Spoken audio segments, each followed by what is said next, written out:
Ya, assalamualaikum warahmatullahi wabarakatuh. Perkenalkan, nama saya Yogian Bagastiaka dengan NIM 200102110050. Jadi kita akan membahas materi tentang perlawanan terhadap kolonialisme dan imperialisme pada masa penjajahan. Oke, jadi ada dua subtema, yaitu yang pertama adalah perlawanan terhadap persekutuan dagang, dan yang kedua adalah perlawanan terhadap pemerintah Hindia Belanda. Oke, kita masuk subtema yang pertama, yaitu perlawanan terhadap persekutuan dagang. Yaitu ada 4 pertempuran atau perlawanan, yaitu yang pertama adalah Sultan Baabullah mengusir Portugis, yang kedua perlawanan Aceh, yang ketiga ketangguhan ayam jantan dari timur, dan yang keempat adalah serangan Mataram terhadap VOC. Oke, kita masuk yang poin pertama, yaitu Sultan Baabullah mengusir Portugis. Konflik antara kerajaan di Indonesia dan persekutuan kongsi dagang Barat terjadi sejak para kongsi dagang menunjukkan kecongkongannya. Sebagai contoh, pada tahun 1529 terjadi perang antara Tidore dan Portugis. Penyebab utamanya adalah Portugis menghalangi perdagangan Bandan dengan Tidore. Jadi itulah yang menyebabkan Portugis melawan Sultan Baabullah. Oke, kita masuk poin yang kedua, yaitu perlawanan Aceh. Perlawanan masyarakat Indonesia terhadap Portugis juga dilakukan oleh rakyat Aceh di Pulau Sumatera, yang terjadi pada masa Sultan Iskandar Muda tahun 1607 sampai 1639. Armada Aceh telah disiapkan untuk menyerang kedudukan Portugis di Malaka. Saat itu Aceh telah memiliki armada laut yang mampu mengangkut 800 prajurit. Pada saat itu wilayah kerajaan Aceh telah sampai di Sumatera Timur dan Sumatera Barat. Jadi seperti itu adalah perlawanan Aceh pada pihak Portugis. Lanjut ke poin yang ketiga, yaitu ketangguhan ayam jantan dari timur. Kalian tentu tidak asing dengan nama Sultan Hasanuddin. Tokoh ini sangat ditakuti Belanda karena ketangguhannya melawan Belanda.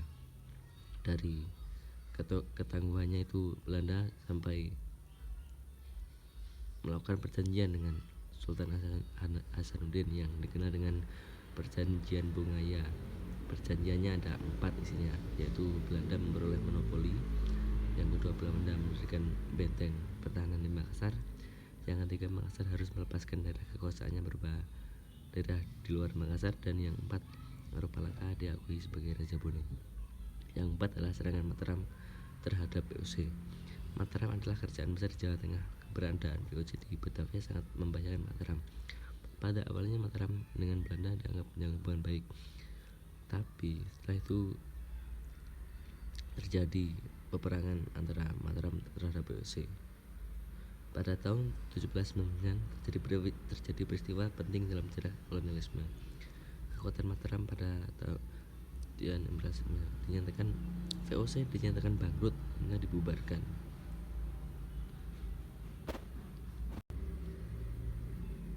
Ya, kita masuk subtema yang kedua, yaitu perlawanan terhadap pemerintahan Hindia Belanda.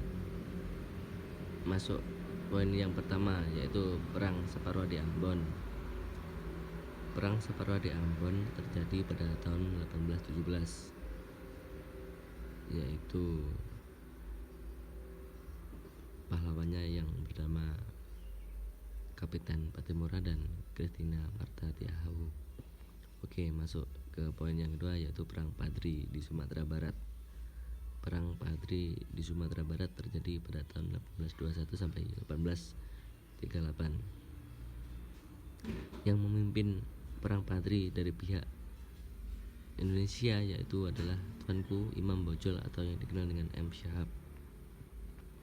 Lanjut ke poin yang ketiga, yaitu Perang Diponegoro yang terjadi pada 1825 sampai 1830. Perang Diponegoro ini merupakan perang yang cukup besar di daerah Jawa, karena Perang Diponegoro ini cukup merepotkan pihak Belanda, dan pihak Belanda pun cukup dibuat ketar-ketir terhadap perlawanan Perang Diponegoro atau Perang Jawa. Oke, lanjut yang poin yang keempat, yaitu Perang Aceh.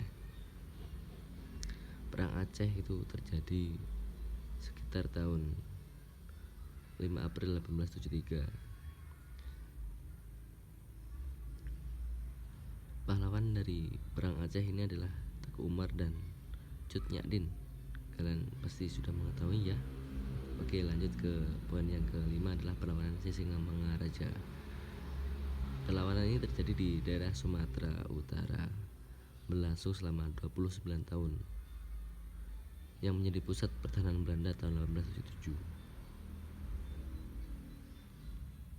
Setelah Kapten Christopher berhasil mengepung benteng terakhir Sisingamangaraja, kedua putra beliau itu pun gugur sehingga seluruh Tapanuli dapat dikuasai Belanda. Lanjut ke poin yang keenam, yaitu Perang Banjar. Perang Banjar itu terjadi pada tahun 1862. Perang Banjar ini benar-benar berakhir pada tanggal 1905. Perang Banjar ini oleh pihak Indonesia dipimpin oleh Pangeran Hidayat, tetapi mengalami kekalahan, jadi Pulau Kalimantan dapat dikuasai oleh Belanda. Lanjut ke poin yang terakhir, yaitu Perang Jagaraga di Bali. Perang Jagaraga berawal ketika Belanda dan kerajaan di Bali bersengketa tentang hak tawang karang. Hak tawang karang menyatakan bahwa setiap kapal yang kandas di perairan Bali menjadi hak penguasa di daerah tersebut. Pemerintah Belanda memprotes Raja Buleleng yang menyita 2 kapal. Jadi itulah yang memicu peperangan. Seluruh kerajaan di Bali pun jatuh ke pihak Belanda setelah rakyat melakukan perang habis-habisan sampai mati. Perang itu disebut dengan Perang Puputan Jagaraga atau Perang Puputan Margarana. Jadi seperti itu penjelasan dari saya, kurang lebihnya mohon maaf. Wassalamualaikum warahmatullahi wabarakatuh.